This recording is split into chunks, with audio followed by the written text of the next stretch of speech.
ठीक है, डिसअसेंबल करके उतारना नहीं है। जब भी आप ऐसी सर्विस करने जाएंगे तो उसे चालू करके जरूर देख लेना है कि कहीं क्या पता उसमें कोई फॉल्ट सकते हैं। बिल्कुल अच्छे तरीके से आपके पीसीबी को ढक लीजिएगा, अच्छे से डुअल शाफ्ट मोटर को ढक लीजिएगा। जैसे कि अभी मैं आपको दिखाऊंगी कि ऑलरेडी यहाँ हमने पीसीबी तो ऑलरेडी बाहर रहती है, तो आप हाई प्रेशर बना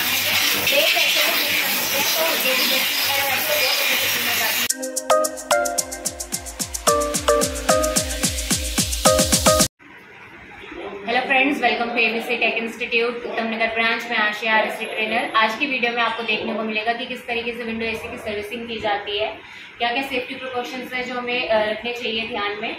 तो स्टार्ट करेंगे बिना किसी देरी के, क्योंकि वीडियो ज्यादा लंबी हो जाएगी। इसमें आपको जेट पंप के कनेक्शन किस तरीके से किए जाते हैं, कौन सा इनलेट होता है, कौन सा आउटलेट है, क्या क्या सेफ्टी रखनी है, किस चीज को ढकना है, किस चीज को नहीं ढकना है, कैसे उठाना है आपके विंडो एसी को, घर पे कस्टमर के जाना है तो कैसे क्या चीज डील करनी है, डायरेक्ट ही जाकर के एसी उठाना है या फिर कुछ चीजें चेक करनी होती है, तो सारा अभी आपको स्टेप बाय स्टेप बताया जाएगा इस वीडियो में। तो वीडियो को स्किप ना करें और अंत तक पूरा देखें।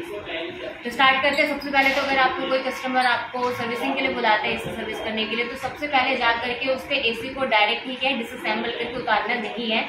जब भी आप एसी सर्विस करने जाएंगे तो उसे चालू करके जरूर देख लेना है कि कहीं क्या पता उसमें कोई फॉल्ट हो और वो उसका ब्लेम भी आप पे आ जाए। तो इसलिए एक टेक्नीशियन की रिस्पॉन्सिबिलिटी रहती है कि वो उस चीज को चालू करके जरूर देखे कि वो किस कंडीशन में है एक्चुअली। ठीक है, जब आप उसको चालू करके देखेंगे तो आप उसका टेम्परेचर नोट करेंगे कि कितनी देर में टेम्परेचर आया, और साथ ही साथ आप एम्पियर जरूर चेक करेंगे। एम्पियर बहुत सारी चीजें बता देता है। अगर एम्पियर कम ले रहा होता है तो आपको ऑटोमेटिकली पता चल जाता है कि इसमें रेफ्रिजरेंट लो है, और बहुत सारी चीजें को भी पता चल जाता है। तो उसको एम्पियर को जरूर आपको चेक कर लेना स्टार्टिंग में ही। जब आप चेक कर लेंगे आपको देखने को पता चलेगा कि क्या है एम्पियर। अगर आपकी मशीन प्रॉपर ले रही है और कूलिंग भी बहुत अच्छी कर रही है तो इसका मतलब क्या है कि आपका जो एसी है वो सही ठीक ठाक वर्किंग कर रहा है। ठीक है, उसके बाद आपको उसको डिसअसेंबल करना है, वायरिंग कनेक्शन हटा लेने हैं, डिसअसेंबल करके आपके विंडो एसी को बाहर निकाल लेना है। उसके बाद आपको क्या चीजों का ध्यान रखना है कि आपकी पीसीबी में पानी ना जाए और आपकी जो मोटर है डुअल शाफ्ट मोटर उसमें पानी ना जाए, तो उसको ढक लेना है अच्छी तरीके से।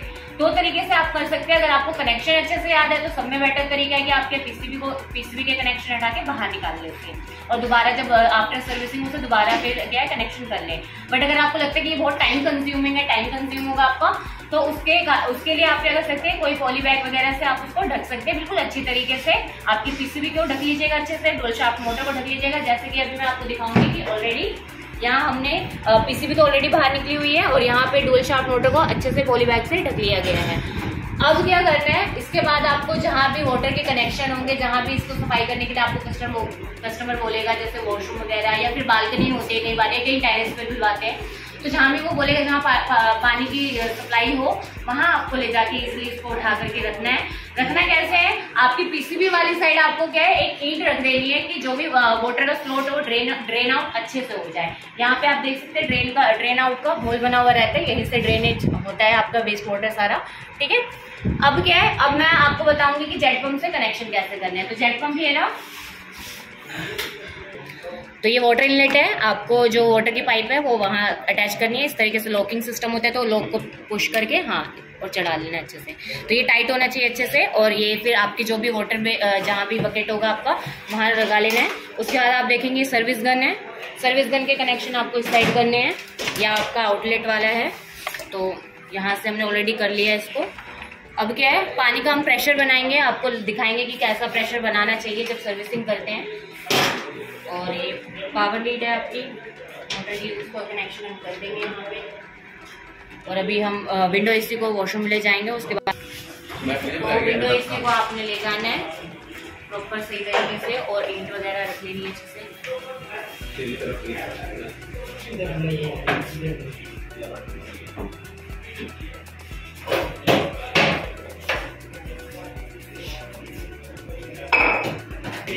हाँ, पीसीबी वाली साइड आपने ईंट रख लेनी है। हाँ, देख सकते हैं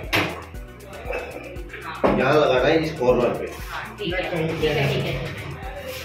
हाँ, अब क्या है, अब हम सर्विस गन लेंगे और प्रेशर बनाना सीखेंगे। जब भी प्रेशर बनाना है तो कभी भी आपको क्या है अपनी यूनिट पे ही रख करके प्रेशर को नहीं बनाना है, नहीं तो पिंच हो जाएगी। इस तरीके से आपको बाहर साइड में पहले प्रेशर को सेट कर लेना है अच्छे से। प्रेशर जो है वो पत्ती धार वाला ना होकर के आपका फवारेदार होना चाहिए, तो उसको सेट कर लेना है बिल्कुल फवारेदार वाला। सेट करने के बाद क्या है, आपको गन जो चलानी है वो अपर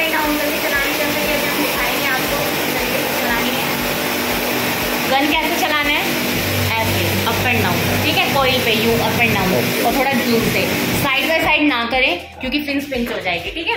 तो थोड़ा डिस्टेंस रख के, हाँ इसी तरीके से चलाना है। तो जो भी डस्ट वगैरह रहती है वो 2 तरीके से निकल जाती है, क्लीन हो जाएगी। कभी भी साइड बाय साइड ना चलाए तो आपकी ये फिंस रहती है कंडेंसर की और इवेपोरेटर की, वो पिंच हो जाती है। तो इस चक्कर में क्या है, आपकी जो कूलिंग में भी आपको डेजिबल इफेक्ट मिलेगा अगर ज़्यादा पिंच हो जाएगी। तो वैसा ना करें, प्रेशर बहुत ध्यान से बनाएं आप, जब भी पेट्रोल में प्रेशर बनाएं, बच्चे वाला नहीं बनाना है। तो आपने ज़्यादा हाई प्रेशर रखना है, वो जब रखना है जब आपकी जो ट्रे है ये विंडो एसी की, उस पर जब डस्टिंग वगैरह होती है इसको क्लीन कर दीजिए। बट कॉरिडोर को जब पानी मारना है तो बिल्कुल नॉर्मल प्रेशर रखना है। इसी तरीके से आपने क्लीन कर लेना है ऊपर भी और वहाँ आसपास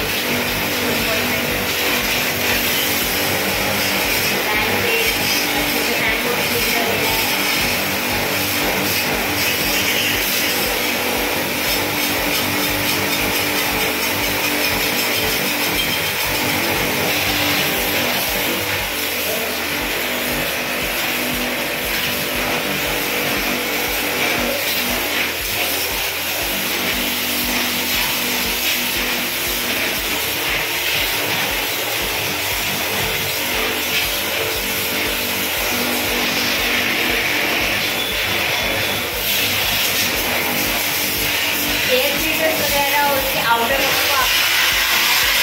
अच्छे तरीके से। क्या हुआ, कोई दिक्कत नहीं है, बना मैडम।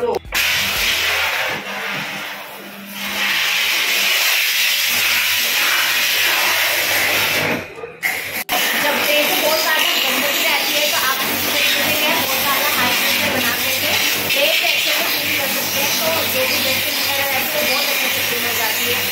इस तरीके से आप बस एक धीरे प्रेशर भी आप अपनी ट्रे से अप्लाई करेंगे, कोई वगैरह में ध्यान देना है, इतना पतला प्रेशर नहीं होगा, इतना हाई प्रेशर नहीं होगा।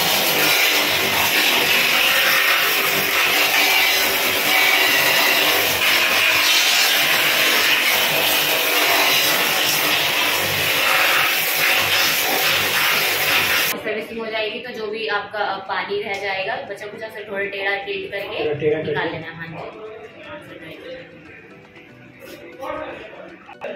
जब आपका ड्रेन आउट हो जाएगा तो फिर आपको दोबारा उठा करके इसको दोबारा तरीके से इंस्टॉल कर देना है। जब सर्विस हो जाएगा उसके बाद आपको क्या है, किसी क्लीन क्लॉथ से, सूखे ड्राई क्लॉथ से आपको क्या है उसको अच्छे से क्लीन कर लेना है। जो भी थोड़ा बहुत पानी रह जाएगा उसे अच्छे से क्लीन करने के बाद पीसीबी से आप जब पॉली बैग हटाएंगे, आपके डुअल शाफ्ट मोटर से पॉली बैग हटाएंगे तो देख लेना है कि पीसीबी में कहीं पानी तो नहीं गया है। वैसे तो हम उसकी सेफ्टी रखते ही है। तो उसके बाद क्या है, आपको अगर आपने पीसीबी हटाई होगी तो दोबारा कनेक्शन वगैरह करके कनेक्शन को जोड़ करके दोबारा एसी चालू करना है फिर, और फिर देखना है कि एम्पियर्स टाइम कितना ले रहा है और कितना आपका कूलिंग किस तरीके से कर रहा है। तो आपको फर्क भी देखने को मिलेगा कि सर्विस करने से पहले क्या ले रहा था एम्पियर और आफ्टर सर्विसिंग क्या ले रहा था। आपको एम्पियर में बहुत फर्क देखने को मिलेगा और कूलिंग भी बहुत बढ़िया हो जाएगी, क्योंकि उस टाइम पे जब डस्टिंग वगैरह रहती है तो उसके कारण क्या है वो एक चोकिंग का काम करती है। जब आपकी कोयले वगैरह पे डस्टिंग आ जाती है तो क्लीन करना बहुत जरूरी है, नहीं तो क्या है एसी ढंग से कूल नहीं करता है। तो इसलिए आपको सर्विसिंग करना बहुत जरूरी है, वो भी अच्छी तरीके से करना होता है। तो अगर आपको कोई भी डाउट्स रहे फिर भी तो आप कमेंट्स कर सकते हैं। वीडियो अच्छी लगे तो लाइक एंड शेयर जरूर करें।